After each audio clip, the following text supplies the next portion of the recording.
நாம் பரிசுத்தமாவது எப்படி? இது மிகவும் புரிந்து கொள்ள முடியாத கேள்வி. ஆனால் இதற்கு வேதத்தில் சரியான பதில் இருக்கிறது. தேவ வசனத்தை காப்பதால் மட்டுமே நாம் பரிசுத்தமாக முடியும். நாம் தேவ மனுஷனாகலாம். தேவ வசனத்தை காப்பதால் மட்டுமே நாம் பரிசுத்தமாக நடக்க முடியும். மாம்சத்தில் வாழ்கிற நமக்கு பரிசுத்தமாக நடக்க வசனத்தை விட்டால் வேறு வழி இல்லை. நாம் பரிசுத்தமாக நடக்க தெரியாவிட்டால் ஊழியம் செய்வதெல்லாம் ஐயோ வீண். நிதானமற்ற பைத்தியக்காரனுடைய உளறலாகத்தான் சகல ஊழியமும் இருக்கிறது, பரிசுத்தமாக தெரியாவிட்டால். இயேசு தன் காலத்தில் வசனத்தால் தன்னை பரிசுத்தமாக காத்து வாழ்ந்தபடியால் அவர் வார்த்தை என்று அழைக்கப்பட்டார். சகலவற்றையும் அவர் தம் வல்லமையுள்ள வார்த்தையால் தாங்கி தாமே நம்முடைய பாவங்களை நீக்கும் சுத்திகரிப்பை உண்டு பண்ணினார். இதனால் உன்னதத்தில் உள்ள மகத்துவமானவருடைய வலது பாரிசத்திலே உட்கார்ந்திருக்கிறார். எபிரேயர் 1:3. பாவங்களை நீக்கும் சுத்திகரிப்பை, நம்மை போல அவருக்குள் இருந்த பாவங்களையே நீக்கும் சுத்திகரிப்பை உண்டு பண்ணினதுனாலே அவர் பரிசுத்தமாகிவிட்டார். வார்த்தையினால் சகல பாவற்றையும் தாங்கினார். அதனால் பாவங்களை நீக்கும் சுத்திகரிப்பை உண்டு பண்ணினார். வார்த்தையை காப்பதால் பாவங்களை நீக்கும் சுத்திகரிப்பு உண்டாகிறது என்ற உண்மைதான் இங்கு நமக்கு விளங்குகிறது. அதை வேதம் இதனால் வல்லமையுள்ள வசனம் என்று சொல்லுகிறது. புதிய ஏற்பாட்டை படிக்கும்போது அதில் சொல்லப்பட்டவை எல்லாம் மிஞ்சின கற்பனையாகத்தான் தோன்றும். அது நம்மை பைத்தியக்காரத்தனத்துக்கே கொண்டு போய் விடுகிறது. எப்படி என்று கீழே நான் சொல்லுகிறேன் பாருங்களேன். நாம் பிதாவின் வலது பாரிசத்திலே உட்கார்ந்திருக்கிறோமாம். கொலோசையர் 3:1-3. அடுத்தது பாவ சரீரமே ஒழிந்து விட்டதாம். ரோமர் 6:6. அடுத்தது அவர் நம் பலகீனங்களை ஏற்றுக்கொண்டு நம் நோய்களை சுமந்தாராம். ஐயோ, மத்தேயு 8:17. கிறிஸ்து மரித்தோரிலிருந்து எழுப்பப்பட்டது போல நீங்களும் நானும் புதிதான ஜீவனை உடையவர்களாக நடந்து கொள்ளலாம். அதற்காக நாம் அடக்கம் பண்ண பெற்று விட்டோமாம். ரோமர் 6:4. இருந்தாலும் புதிதான ஜீவன் எங்கே, எப்படி? காணவில்லையே. மேலும் சொல்லுகிறேன், மரித்தவன் இனி பாவத்திற்கு நீங்கி விடுதலாக்கப்பட்டிருக்கிறானாம். ரோமர் 6:7. என்னடா இது? அடுத்தது, பாவத்திற்கு மரித்த நாம் இனி அதிலே எப்படி பிழைப்போம் என்கிறார். ஆனாலும் அதில் தானே பிழைத்து கொண்டு இருக்கிறோம். அப்படியே தானே இருக்கிறோம், மாறுதலே இல்லையே. ஞானஸ்நானம் வாங்கியும் அந்த ஒரே பலியினாலே எப்படி நாம் எல்லோரும் பரிசுத்தமாகி விட்டீர்கள் என்கிறார். எபிரேயர் 10:10. பரிசுத்தமாக்கப்பட்டு விட்டோமா? பரிசுத்தமாக்கப்படுகிறவர்களை என்றென்றைக்கும் பூரணப்படுத்தி இருக்கிறாராம். எபிரேயர் 10:14. என்னது பூரணமா? என்றென்றைக்குமா? நானா? நம்ப முடியவில்லையே. ஏனெனில் நாம் இவைகளின் நடைமுறையில் காணவில்லை. மிக சிறந்த கற்பனை போல தெரிகிறது. மேலும் சொல்கிறேன், 1 கொரிந்தியர் 15:42-44 வசனங்கள் படித்து பாருங்களேன்.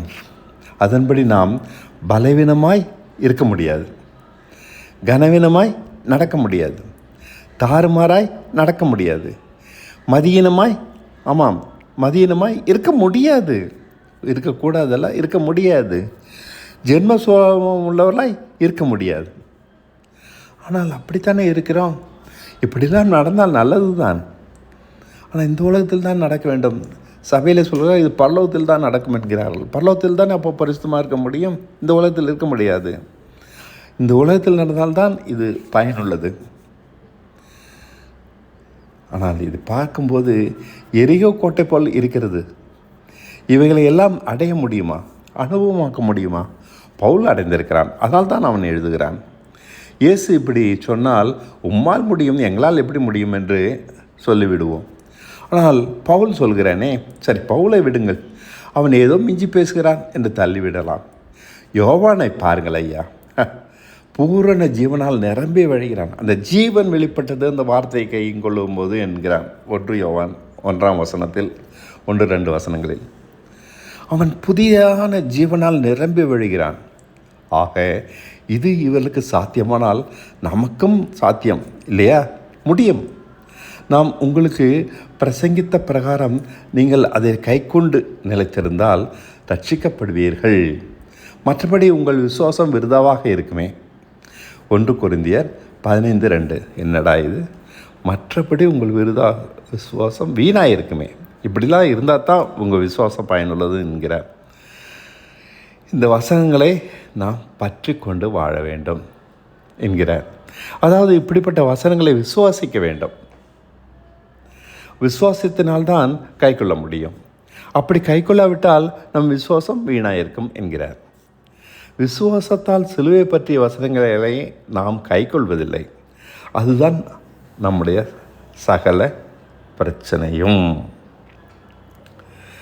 நாம் வசனங்களை படித்துவிட்டு மறந்து விடுகிறோம். கண்ணாடியின் முன் நின்று ஒருவன், இப்போது நான் படித்தேனே அத்தனை வசனங்களையும், கண்ணாடியின் முன் நின்று ஒருவன் தன்னைத்தானே பார்த்து ஆஹா ஓ அப்படி பார்த்து புரிந்து கொண்டு அவ்விடம் விட்டு போன உடனே தன் சாயல் இன்னதென்பதை மறந்து விடுகிறான். யாக்கோபு 1:24. நம்மை பற்றி தான் நான் பேசுகிறார். நாமே வஞ்சிக்கிற வேலை இது. அதைத்தான் செய்து கொண்டிருக்கிறோம். யாக்கோபு 1:22. அதிலே நிலைத்திருக்கிறவனே கேட்கிறதை மறக்கிறவனாய் இராமல் அதற்கேற்ற கிரியை செய்கிறவனாய் இருந்து தன் செய்கையிலே பாக்கியவானாய் இருப்பான். ஓ ஆமாம், யோவான் பாக்கியவான், பவுல் பாக்கியவான். எப்படி? வசனத்தினாலே பாவங்களை நீக்கும் சுத்திகரிப்பை இயேசுவைப் போல இவர்களும் தங்கள் சரீரங்களில் அடைந்தார்கள். நாம் மறக்கிறபடியால் அடையவில்லை. இதனால் இவர்கள் செய்கிற ஊழியம் காலம் கடந்தும் இன்று வரைக்கும் நிலைத்திருக்கிறது. நாம் செய்கிற ஊழியமோ அது பேர் அட்டுழியங்க, ஊழியம் இல்லை. அதற்கேற்ற கிரியை செய்கிறவனாய் என்றால் இந்த வசனங்களை நாம் உறுதியாய் நம்பி நடந்தால் இந்த பாக்கியத்தை அடைவோம் இல்லையா? ஆமாம். விசுவாசம் என்பது இயேசு என்ற நாமத்தை பற்றி கொண்டிருப்பது அல்ல என்று விளங்குகிறது. இந்த உபதேசங்களை உறுதியாய் நம்பி அதன்படி மாறி வாழ்வது, இதன் பேர் தான் சிலுவை உபதேசம். இந்த வசனங்களை பற்றி கொண்டு சகல பாவங்களை நீக்கும் சுத்திகரிப்பு உண்டு பண்ணி வாழ்வது. இன்னும் தெளிவாக சொல்ல வேண்டுமானால் சிலுவை உபதேச வசனங்களை விசுவாசிப்பதே விசுவாசம். மற்றபடி இயேசுவை விசுவாசிப்பது, அந்த பேரை பிடிச்சிக்கிட்டே இருப்பது வீணாக இருக்கும். ஐயோ, மகா பரிசுத்தமான தேவன் ஒருவரும் அணுகக்கூடாத உயரமாக இருந்தாலும் நாம் எளிதாக அணுகும்படி இந்த விசுவாச மார்க்கத்தை நமக்கு உண்டு பண்ணி வைத்திருக்கிறார். ஒருவராலும் கண்டுபிடிக்க முடியாதபடி தன்னை மறைத்து வைத்து கொண்டிருக்கிற சர்வ வல்ல தேவன் எளிய பாலகனால் கூட கையாளக்கூடிய விசுவாசத்திற்கு தன்னை அடக்கி அவனுக்கு வெளிப்படுத்துகிறார். அவனுக்கு மட்டுமே. விசுவாசிக்காதவரை அவர் செயல்படுவதில்லை. மின்சாரம் இல்லாத இயந்திரம் போல செயலற்று கிடக்கிறார். யார் என்ன செய்தாலும் மின்சாரம் வராதவரை அந்த இயந்திரம் இயங்கவே இயங்காது. தேவனும் அப்படித்தான். ஆமாம், ஒரு வகையில் அலாவுதீன் பூதம் போல விசுவாசம் தேவனை செயல்படுத்துகிறது என்று சொல்லலாம்.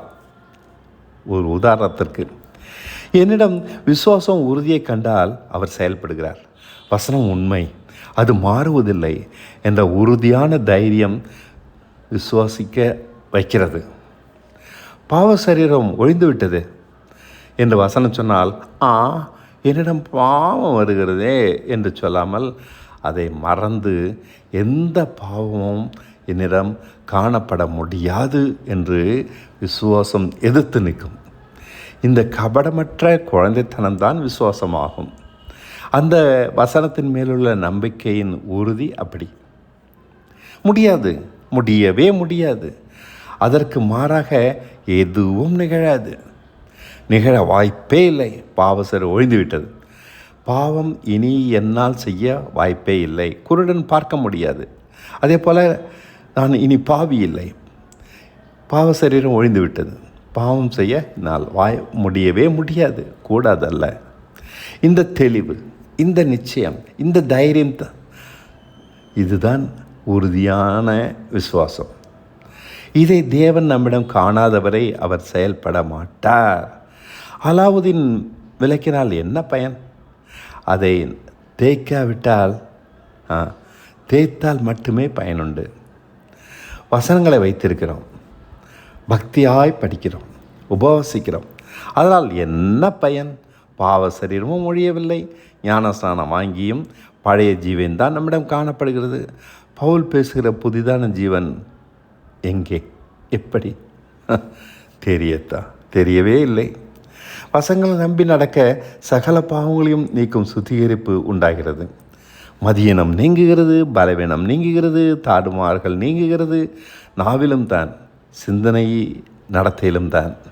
மற்றவர்களை குறை சொல்வது, கோல் பேசுவது, பொருளாசை, அவதூறு, தந்திரம், சோபான்பில்லாமை, ஆமாம் இவைகள் கூட, குரோதம் போன்ற சுயநலமான அனைத்து ஜென்ம சுவாபமும் நீங்குகிறது. அனைத்தும் தானாய். இதுதாங்க ரட்சிப்பு. ஹலோ, பவுல் பேசுகிற புதிதான ஜீவன் இதுதான். பாவத்திற்கு மரித்த நாம் இனி அதில் எப்படி பிழைப்போம்? இந்த கேள்விக்கு பதில் இனி முடியாது என்பதே. எரிகோ கோட்டை யாரும் மேற்கொள்ள முடியாத ஒன்று, உறுதியானது. இஸ்ரேல் ஜனங்கள் அதை எப்படி மேற்கொண்டார்கள்? தேவன் சொன்னார், அதன்படி செய்வோம் என்ற உறுதிதான் 7 நாட்களும் மனம் தளராமல் அந்த கோட்டையை சுற்றி வரச் செய்தது. கோட்டை பெரிதா, தேவ வார்த்தை பெரிதா என்றால், அனுதினமும் சுற்றி சுற்றி வந்த கண்களால் காண்கிற அந்த பிரம்மாண்டமான, உயரமான, பலமான கோட்டை பெரிதல்ல. தேவ வார்த்தை தான் பெரிது. அது நிச்சயம் நிறைவேறும் என்ற தெளிவுதான் அவர்களுக்கு 7 நாளும் பொறுமையாய் சுற்றி வர தைரியம் கொடுத்தது. இல்லாவிட்டால் இடையே அவர்கள் ஓய்ந்து விட்டிருப்பார்கள்.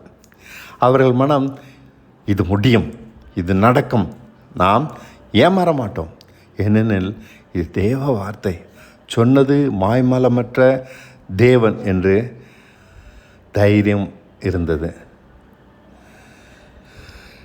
அவர்களிடம் விசுவாசத்தை, அதன் உறுதியை கண்ட பின் தேவன் செயல்பட்டார். நம்பிக்கையின் பொறுமையினால் 7 நாட்களும் அவர்கள் மன உறுதியை காண்பித்தார்கள். 7 நாட்கள், 7வது நாள் 7 முறை. கடைசியில் தான் கோட்டை தானாய் விழுகிறது. இதற்கு விடாப்பிடியான தைரியம் வேண்டும், மன தெளிவு வேண்டும். இதன் பெயர் தாங்க விசுவாசம். ஆமாம், நம்மிடம் காணப்படுறது இது இல்லை. இது எளிதானாலும் சாதாரணமானதல்ல. எல்லோரும் பின்பற்ற முடியாது. பவுல் பேசுகிறபடி என் உபதேச வசனங்களை கை கொண்டால் என்பதும் இந்த விடாப்படியான மனத்தெளிவைத்தான் சொல்கிறார். வசனத்தை தானாய் நிறைவேற வைக்கிறது அது. எரிகோ கோட்டை விழுந்ததும் அற்புதம். நமக்கு பாவ சரீரம் ஒழிவதும் அற்புதம். நாம் கிறிஸ்துவை போல புதிதான ஜீவனர்களாய் நடந்து கொள்வதும் அற்புதம். அற்புதம் என்றால் நம் முயற்சிக்கு அப்பாற்பட்டது, நம் ஞானத்திற்கு விளங்காதது. இதை செய்தது தேவன், செய்ய வைப்பது நம் எளிய விசுவாசம். மற்றபடி நம் விசுவாசம் வீணாக இருக்கிறது. ஆம், கிறிஸ்துவை போல என்றென்றைக்கும் நாம் பூர்ணமாகாவிட்டால் நம் விசுவாசம் வீண்தானே. எபிரேயர் 10:14. மாம்சம் என்ற அழிக்க முடியாத, பாவம் நிறைந்த, அசுத்தமான நம் சுயநல கோட்டையை அழிக்கவில்லையே. விசுவாசத்தை தவிர இந்த பொல்லாத மாம்சத்தை அழிக்க வேறு வழி இல்லை. இயேசு, கிருபை, சபை, ஹலோ பிரதர் என்பதெல்லாம் தவிடு போல நமக்கு பயனற்றது. தன்னை விசுவாசிக்கிறவன் எவனோ அவன் கெட்டு போகாமல் நித்திய ஜீவனை அடையும்படி இவ்வளவாய் அவர் நம்மிடம் அன்பு கூர்ந்தார். யோவான் 3:16. விசுவாசிக்கிறவன் கெட்டுப்போக முடியாது. அதான் இந்த வார்த்தை சொல்லுகிறது. விசுவாசிக்கிறவன் ஆக்கினைக்குள்ளாக தீர்க்கப்படான். விசுவாசிக்காதவன் எவனோ அவன் ஆக்கினைக்குள்ளாக ஏற்கனவே தீர்க்கப்பட்டாயிற்று. யோவான் 3:18. வசனத்தை கைக்கொள்ளும் குழந்தைத்தன விசுவாசத்தை அல்லாமல் பாவ மனுஷனை மாற்ற வேறு வழி வானத்தின் கீழ் இல்லை. ஆனால் இது அபூர்வமானது. தேவ ஞானம் என்கிறார் பவுல். சுய ஞானத்தினாலே உலகமானது தேவனை அல்லது விசுவாசத்தை அறியவில்லை. அவர்களுக்கு இது பைத்தியமாக தோன்றுகிறது. பாவ சரீரம் ஒழிந்து விட்டதாம். என் நோய்களை எல்லாம் அவர் சிலுவையில் சுமந்தாரா? மிஞ்சின சிந்தை என்று நாம் புறம் தள்ளவில்லையா? ஆமாம், இன்னும் மாத்திரை சாப்பிட்டாதான் ஏன் சோகம், ஆப்ரேஷன் பண்ணாதான் ஏன் சோகமாகும். ஞானிகளுக்கு தேவ ஞானம் எட்டுவதில்லை. கெட்டாத உயரம். இயேசு முழு மனுக்குலத்தையும் அந்த ஒரே பலியினாலே பரிசுத்தப்படுத்தி என்றென்றைக்கும் பூர்ணப்படுத்தி இருந்தும் கெட்டுப்போகிறவர்களுக்கு அது பைத்தியமாக தெரிகிறது. 1 கொரிந்தியர் 1:18. கெட்டுப்போகிறவர்களுக்கு, அதை அடையாதவர்களுக்கு. எல்லோரும் இதனால் ரட்சிக்கப்படுவதில்லை. மனுக்குலம் 2ஆக இப்போது பிரிகிறது. விசுவாசிக்கிறவர்கள், விசுவாசிக்காதவர்கள். மிகச்சிறிய பகுதி விசுவாசத்தினால் பரிசுத்தமாகி நீதிமானாகி ரட்சிக்கப்படுகிறது. மீதி அதை விசுவாசிக்காத ஒரே காரணத்திற்காக எல்லோரும் ஆக்கினைக்குள்ளாக தீர்க்கப்படுகிறது. புத்திசாலிகளுடைய புத்தி எங்கே? இங்கே பாருங்கள், தேவன் அதை பைத்தியமாக்கவில்லையா? தேவனுடைய பைத்தியம் என்பது விசுவாசம். மனுஷ ஞானத்திலும் அதிக ஞானமாக இருக்கிறது. தேவனுடைய பலகீனம் என்பது அவர் வார்த்தைக்கு உண்மையாக இருக்கிறார். அதான் அவருடைய பலகீனம். மனுஷ பலத்திலும் அதிக பலமாக இருக்கிறது. 1 கொரிந்தியர் 1:25. ஆம், மனுஷ ஞானத்தினாலும் அல்லது பலத்தினால் அடைய முடியாத உயரம் தேவ வார்த்தையினால் சகல பாவங்களின் நீக்கும் சுத்திகரிப்பை உண்டாக்குவது. தேவனுடைய வலது பரிசுத்தில் உட்காரும் அளவு நீதியிலும் பரிசுத்திலும் அடையும் உயரம் பைத்தியக்காரத்தனமாக தோன்றுகிற எளிய விசுவாசத்தினால் உண்டாகிறது. ஆகையால் பவுல் பேசுகிற சிலுவை உபதேசத்திலும் சிறிதும் விலகாமல் அதை கை கொண்டால் பரிசுத்த வாழ்க்கையை அனுபவமாக்கலாம். அந்த வசனங்களை நாம் அனுபவமாக்காமல் இருந்தால் நம் விசுவாசம் வீணாயிருக்கும். அவருடைய உண்மையால் நாம் மாறுகிறோம். அவருடைய உண்மையால் அதை பற்றி கொண்டு விசுவாசிக்கிறோம். நம்மால் ஒன்றும் இல்லை. அவருடைய உண்மைதான் நம் பரிசுத்தத்திற்கும் சகல நீதிற்கும் ஞானத்திற்கும் ஆதாரம். அது மாறுவதில்லை. அவருடைய உண்மை அது தோற்பதில்லை. ஆமாம், அவருடைய உண்மை.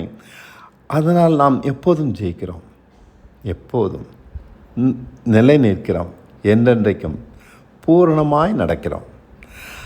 பவுலைப் போல, யோவானைப் போல, இயேசுவைப் போல ஆகாரத்தினால் வாழாமல் வார்த்தையால் வாழ்கிறோம்.